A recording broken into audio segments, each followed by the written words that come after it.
Welcome back to my channel. In today's video, I am sharing with you a pretty big update in regards to our math curriculum.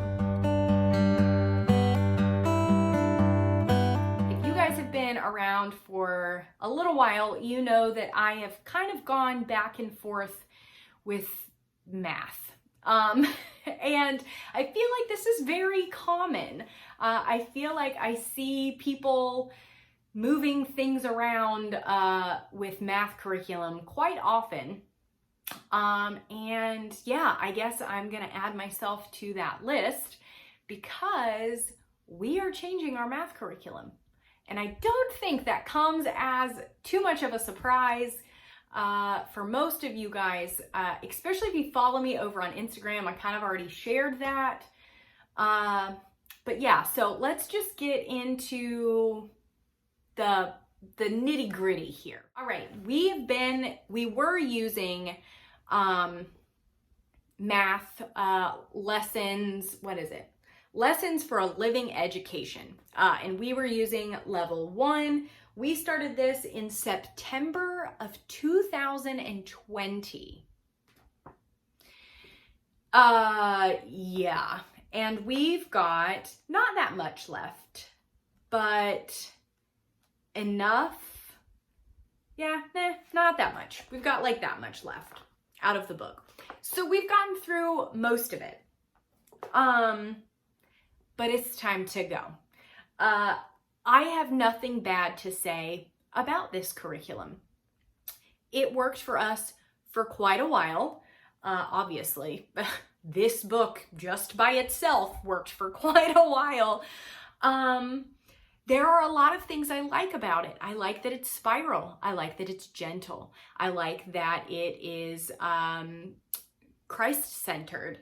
I like that it is lessons for a living education. I like that, the kids are on the farm with grandma and grandpa and they're learning things, learning math that way. There are a lot of things I like about it. And it served us really well for quite some time, but it's just not anymore. So if you're new, give you a little bit of a backstory here. We started this at the same time we started Gather Round's Oceans unit because Ready to Read had not come out yet. So we started Oceans as obviously our main curriculum, and then I grabbed this for math curriculum because that was the only thing that we were missing. That worked really great for a while. And then Gather Round came out with the Ready to Read program, which included math in it. So initially we were doing the Ready to Read and I was trying to squeeze this in a little bit as well. That became very repetitive. It was really kind of confusing my daughter because we were going over certain concepts in here that we had really already, or that we had not gotten to in Ready to Read. And then it would kind of flip-flop and it just was not working well. And I decided to just stick with everything that we were doing in Ready to Read and kind of put this on the back burner. That worked really great. But then the time came, we were done with Ready to Read and we were moving back into the regular units. And so we needed to pick math back up, which this came into play. But I wasn't exactly sure how that was going to work because the concepts, again, it was different. And we had already started this. We were kind of already halfway through this. So we were just at a weird place with math where we had kind of already gotten some of the concepts done in here that were repeated in Ready to Read, which was fine. But then Ready to Read had introduced concepts that we hadn't quite gotten to in here, but we would get to. And so it was just all kind of mix-matched. And I didn't really know what to do. So I just stuck with this. And I figured if it's something that we had already reviewed, it would be in here and we would move along and that would just be kind of an easy day. And then if it was something that we weren't sure about. We would eventually get there, and I just figured we'd kind of go with it, and we would just work with it and try and get most of this done, because I had already bought this and I didn't want to buy another math curriculum. That also did not work, because I found that this just wasn't doing it for us. I don't really know why, to be completely honest. We don't want to pick it up and do it, really, is what it comes down to. And a lot of the pages that we were doing were things that we didn't really need practice on. Like, sure, we could do a little bit of that, but I wanted something more than what this was giving to us. As much as I wanted to hold up this new shiny math curriculum for you guys in this video, it is currently stuck in another state, and it's been there for a couple days, and so I don't have it, which means that you guys actually get an extra episode or an extra video, and I will do like an unboxing, flip through kind of deal for you guys. But yeah, at this point, I think we need to move on and see if I can find something that is a little bit more really kind of hands-on and kind of interactive, because this is not really that. While I can use some manipulatives and I can use some things to kind of make it hands-on, I don't want to have to think about that, to be completely honest. I don't want to have to think about what game can I come up with or can I make to go along with what we're doing today.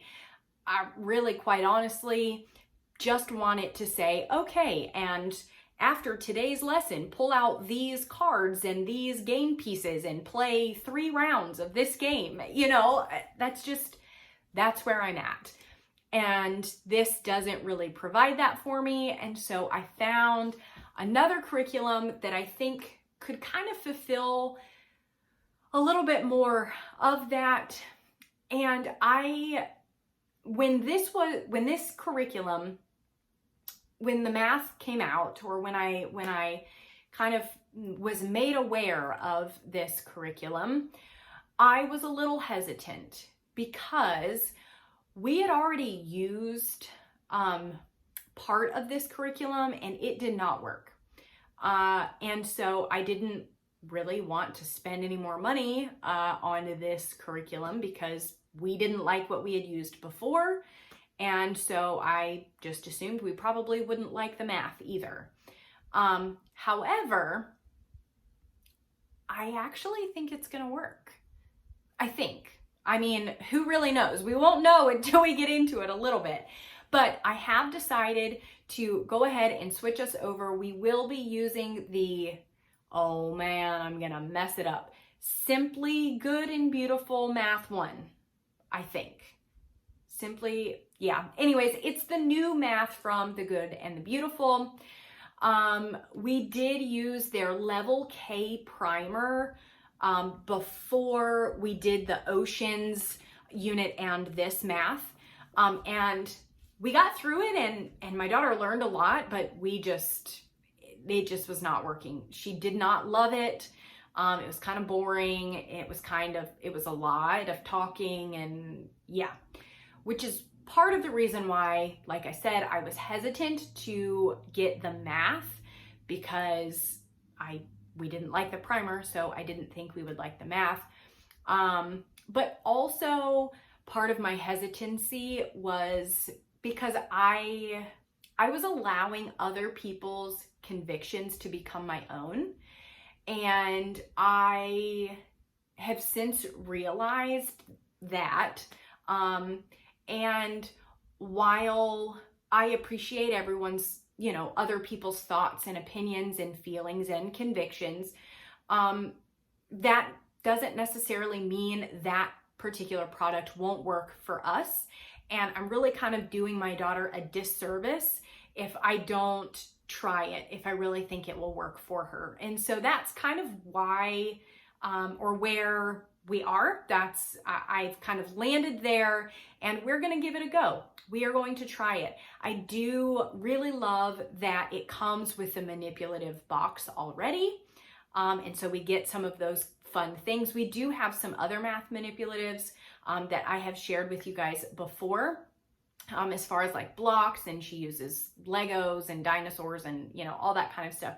But I like that there are specific things that were created, you know, just for the curriculum. Looking through a lot of the sample pages, it definitely feels and looks a lot more engaging and interactive. Yeah, I think it's gonna work, and I think it looks pretty fun. So I am looking forward to switching it and trying it out. My daughter, we did do a couple, like I said, we actually went through the sample pages together. Once we did the placement test, that was another thing that I really appreciated too, was I was able to do the placement test with her and find out where I needed to put her instead of just guessing, since we were at that weird spot with like the ready to read, and then we did the master books, but then we like didn't do it and all that stuff. So it was nice to know, okay, this is where we need to start her. And so once we did that, I pulled up the sample pages for level 1, and she was actually really excited. She was going through them, and you know, it looks really fun. She is really excited to get it. I did go ahead and I bought the book, and I bought the manipulative box. So those, hopefully, they were supposed to be here 2 days ago, and clearly they're not here yet. Otherwise, I would be sharing them with you guys. But yeah, that is the math update. I am looking forward to getting into it and seeing how well it works. Fingers crossed that I won't be going back through this. I have not completely given up on Master Books Math. I hear a lot of good things about the older levels of Master Books, so we'll just kind of see. We'll see how it goes. If you are a gather rounder, then you know that there have been talks of Rebecca doing math in the future. There's like way too much on her plate right now. But maybe that would be something that eventually comes to fruition, and that would be something maybe that we would consider in the future. We'll just have to see. We'll see how it all goes. But for right now, in this moment, in this season, I think The Good and the Beautiful's Math Level 1, or Simply Good, I don't know, it changed. It's whatever the new one is, the one, it's like a purple cover. I think that one is going to work good for us, and I am looking forward to it. So if you guys want, if you want to see it, like the flip through and the unboxing and all of that stuff, I will have that out as soon as I get the box. So it may be just on an off random day you guys get a bonus video. I don't know, but I promise I will get it out to you as soon as I can. That is our math update. As always, thank you guys so much for watching, and I'll talk to you soon.